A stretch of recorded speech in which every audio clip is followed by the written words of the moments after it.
I want to show you how I customize my planner. Hello, it's Elisa, but of course you can call me Ellie. You don't have to, but I feel like it would be easier. Today I want to share with you how I am customizing my planner, and I'm not talking like stickers and sticky notes and gel pens. I mean how I change the planner that I have so that it fits my needs to the best of my abilities. I feel like I'm always changing up my planner, but I want to show you what I have right now. So if you watch my planner lineup video for this year, you'll know that I am using a classic sized Happy Planner dashboard layout for my main functional planner. If you haven't watched my planner lineup video for this year, you should check it out. Don't worry, I'll leave a link in the description box below, and I'll probably put it up here somewhere in the cards so you can check it out. But I highly recommend, mostly because I'm trying to get more views, but you know, hey. So the dashboard layout for a planner for Happy Planner brand planners, and I think maybe just a general standard for planners for any brand probably. The dashboard type layout means that you have one page that has your standard Monday through Sunday plans, but then the other page is dedicated to lists and note-taking that's generally applied to that specific week. Last year was the first time that I tried the dashboard layout, which I used in a bigger size, and I really found, I think, some planner peace with that layout. The problem is, as much as I enjoy having a dashboard page each week, I don't like how each section is labeled.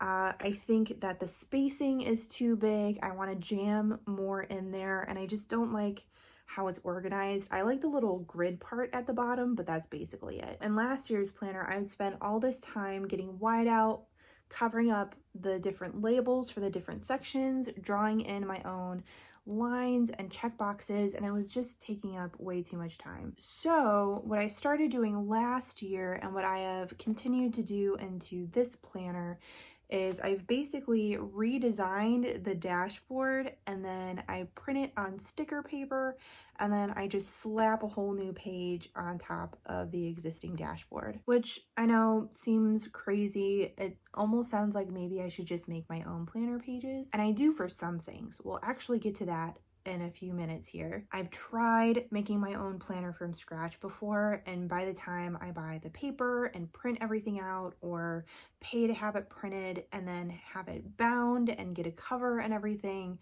it's so much work and really it doesn't save me too much money. Now, while I'm very satisfied with the dashboard that I've created for myself, I'm sure that the way that I do it is like the most complicated way, and there's probably way better ways to get this done. So basically I just have a Google Doc where I have images that I've pasted in there.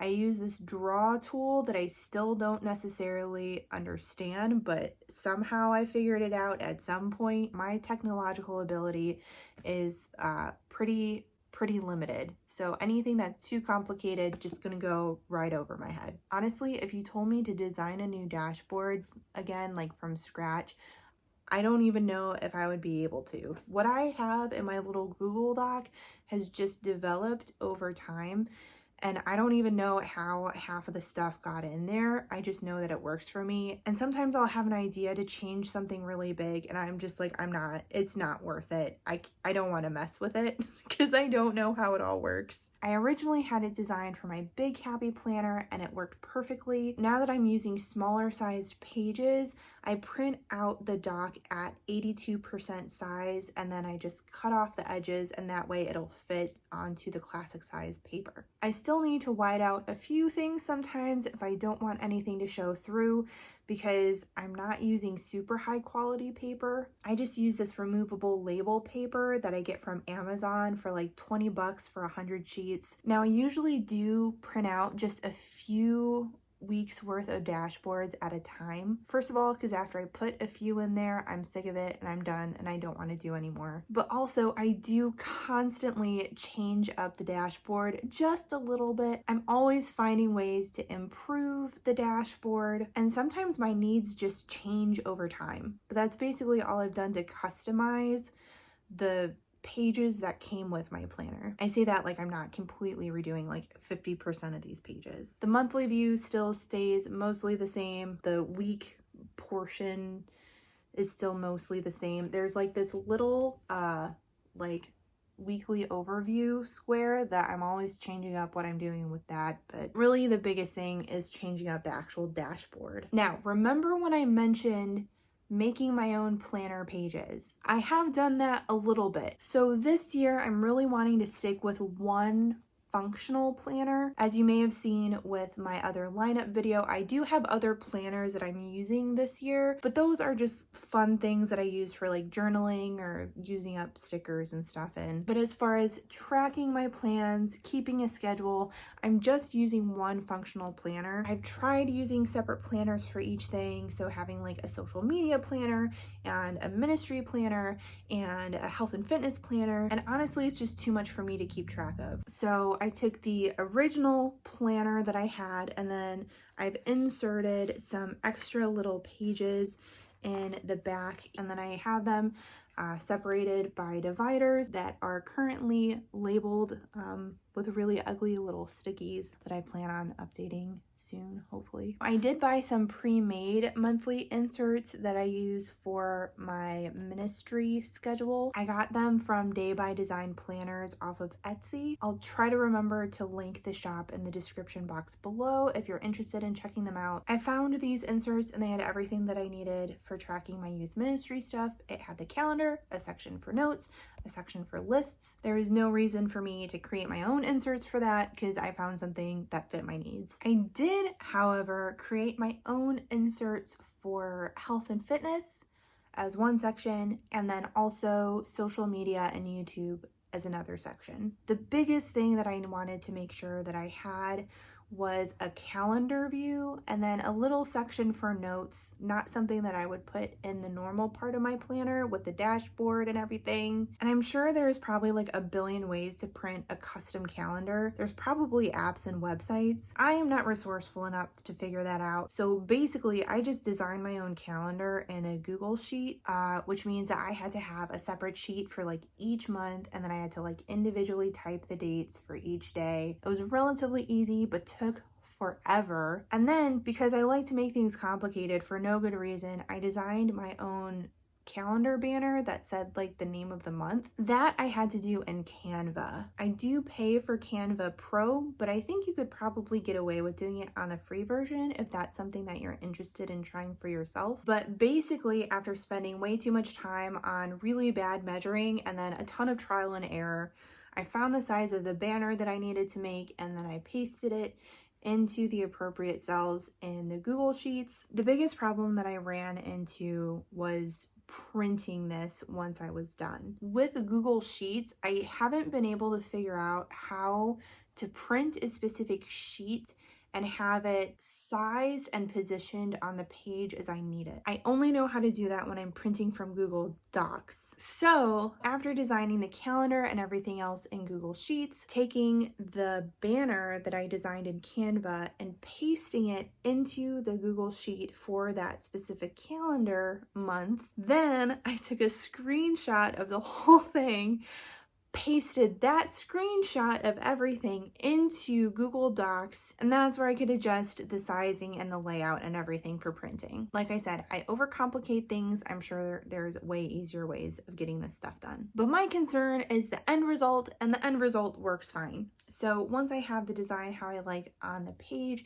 in Google Docs, then I can print it kind of like the dashboard. I have to print it at 82% size. And then because these are going to be pages that I'm punching and putting into the planner, I need to make sure that the design is centered on the page when I print it.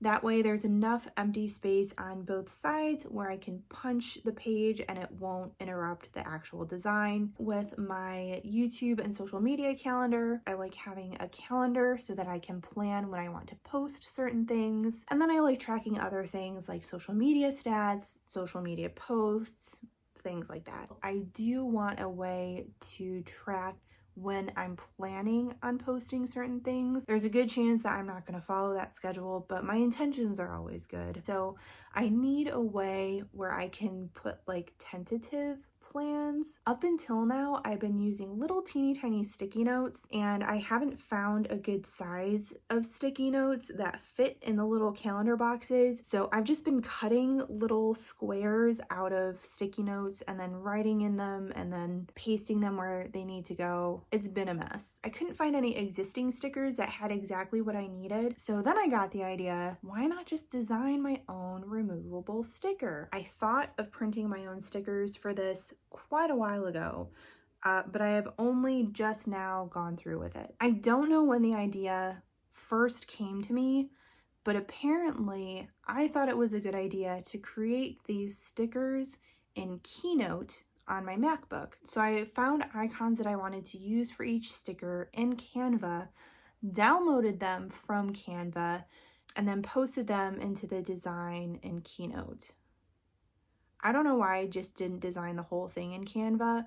The only thing I can think of is maybe I was too new to Canva when I started the process and I just didn't feel comfortable with using that yet. I don't know, but I just finished these the other day and I figured might as well just finish up what I already started. So for whatever reason, I basically designed these in Keynote, did my tried and true screenshot, posted the screenshot of each sticker design into Google Docs, and then just pasted like a ton of those per page, and then made sure that the sizing was correct for the media calendar, and then just printed it on my regular sticker paper. And I just used my regular HP printer. I think it's like an OfficeJet Pro printer. I don't know. Since I did it that way, it does mean that I needed to actually cut each individual sticker, which that took forever, but I made it work. So at least as far as my social media planning goes, I have my own custom stickers that I'm using on my own custom inserts. We'll see how it goes. So yeah, even though I am using a classic size dashboard happy planner,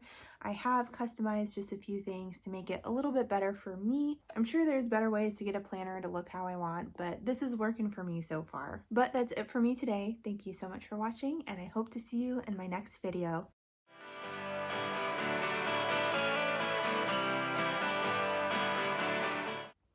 Oh, do you want to be in my video too, Minerva? Oh my gosh, these cats.